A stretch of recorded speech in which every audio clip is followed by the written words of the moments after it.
অনেক ভোরবেলা মেয়ে ঘুম থেকে উঠে গেছে। ছোট মেয়েকে আমি নিয়ে যাব স্কুলে, আর বড় মেয়েকে নিয়ে যাবে আপনাদের ভাইয়া কলেজে। তো ভাবলাম বিছানার চাদরটা এই ফাঁকে চেঞ্জ করে নেই। অনেক দিন হয়ে গেল চেঞ্জ করা হয় না, যেহেতু সকাল সকাল যেহেতু ঘুম থেকে উঠে গেছে দুজনেই। তো আমার কাছে হোয়াইট কালার বিছানার চাদরটা অনেক ভালো লেগেছে। আপনাদের কাছে কেমন লাগলো অবশ্যই কিন্তু কমেন্টস করে জানাবেন।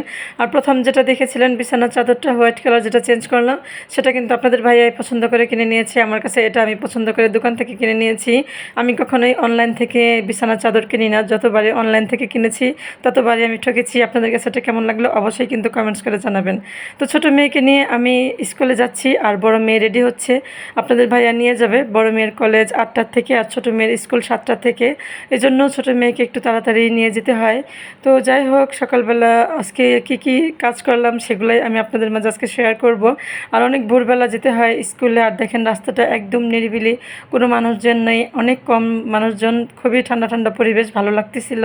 তো বাসায় এসে নাস্তা পানি খেয়ে একটু রেস্ট নিচ্ছিলাম। আর এই ফাঁকে আপনাদের ভাইয়া বড় মেয়েকে কলেজে দিয়ে আসছে। কলেজে দিয়ে এসে তারপর আসার সময় বাজার নিয়ে আসছে। এখানে মলা মাছ নিয়ে আসছে, চিংড়ি মাছ নিয়ে আসছে, সাথে আরেকটা মাছ ছিল তেলাপিয়া মাছ, সেগুলো নিয়ে আসছে। সেটা আমি কেটে দিয়ে ফ্রিজে রেখে দিয়েছি। আর এখানে কিছু সবজি নিয়ে আসছে, টমেটো, বেগুন, ঢেঁড়স, কাঁচামরিচ, রসুন, আর সাথে পেঁপেও নিয়ে আসছে, আবার শসা নিয়ে আসছে এখানে। তো যাই হোক, এগুলো এখন কেটে দিয়ে পরিষ্কার করে নিতে হবে। আর সংসারের কাজ তো কম না, তাই না? তো এই মাছগুলো এখন কেটে দিয়ে রাখতে হবে। তো যাই হোক, চিংড়ি মাছ আর মলা মাছ কেটে দিয়ে সুন্দর করে ফ্রিজে রেখে দিয়েছি। তো আপনাদের ভাইয়া বলছে বেগুন দিয়ে আর মলা মাছটা চচ্চড়ি করার জন্য, আর ঢেঁড়স ভাজি করার জন্য। তো আমি মলা মাছ চচ্চড়ি করব বেগুন দিয়ে। এখানে আমি বেগুনটা সুন্দর করে কুচি কুচি করে কেটে নিয়েছি, আর ঢেঁড়সটাও আমি কেটে নিয়েছি সুন্দর করে। এখন আমি রান্না বসিয়ে দেব। তো এই তো নাস্তা খেয়ে সব কাজটা সেরে তারপর আমি রান্না করতে চলে আসছি। তো আসলে অনেক দিন হয় লং ভিডিও দেই না, তো ভাবলাম আজকে আপনাদের মাঝে লং ভিডিওটা শেয়ার করি। তো আমার কাছে কিন্তু আজকে আবার একটু মুরগির মাংস রান্না করব। আর এখানে আমি মুরগির মাংসের জন্য একটু কাঁচামরিচ কেটে নিচ্ছি, ভাজির জন্য কাঁচামরিচ কেটে নিচ্ছি।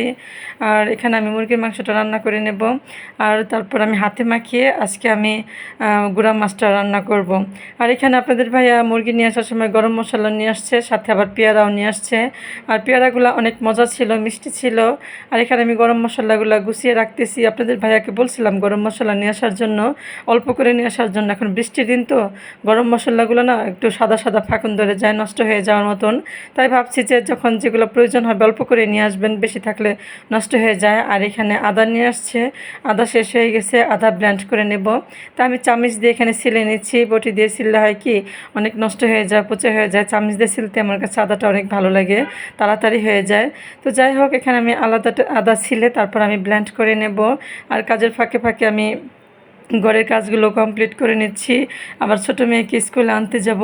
এখানে আমি যে বেগুনটা কেটে রেখেছি সেটা আমি এখন হাতে মাখাবো। কাঁচামরিচ পেঁয়াজ দিয়ে দিচ্ছি, অল্প পরিমাণ আদা রসুন বাটা দিয়ে দেব।